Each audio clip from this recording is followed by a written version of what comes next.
I love history. This is actually the first time I come here. So I'm just curious. This is amazing civilization. So why did it stop, Children in grade 5, grade 4 are already learning about cultural heritage. But what is it that they can see as a demonstration of that heritage? If they see something like this, certainly they're able to appreciate the importance of cultural heritage.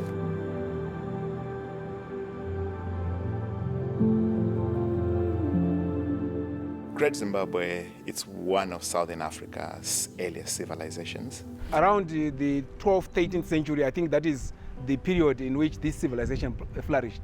The architecture is built without mortar, so there's no binding mortar, which is holding the blocks. And you can imagine, these are very tall walls, walls which are towering up to about 11 meters, but they've been standing there for over 1,000 years. Vakanga vachiuya gore negore vachizoita mupiro wavo pagomo irori.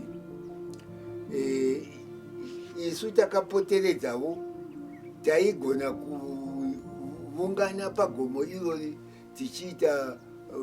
tichipiravo.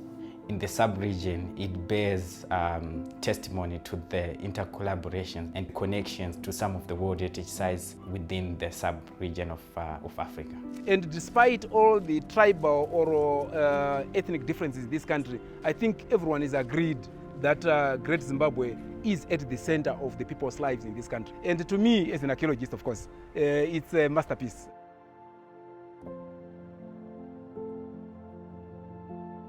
The Great Zimbabwe Development Project is a 3-year initiative. We have signed with the French Development Agency. So under this project, UNOPS is working with the National Museums and Monuments of Zimbabwe, and we will be working together with UNESCO in implementing various activities. It's the only World Heritage Site to give its name to the country. So it is that kind of significance. The Great Zimbabwe Development Project has got 4 key components. One aspect is to ensure that we can maintain the integrity of the site so that it's there for generations. The interpretation of the site, the documentation of the site, which is part of the conservation. It also deals with the infrastructural development to build convenience to the visitors. It's one of the major tourism centers in Zimbabwe, but of late it had gone down. So we want to bring it up to the levels of maybe Victoria Falls so that we also generate a revenue from Great Zimbabwe. But also it has got a 4th important component. It must change the lives of ordinary people.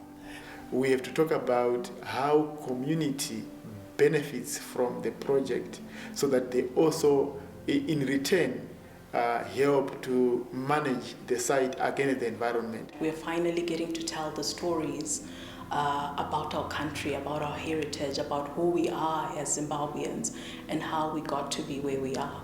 We feel proud and we also feel that we are people that have history in their hands existing.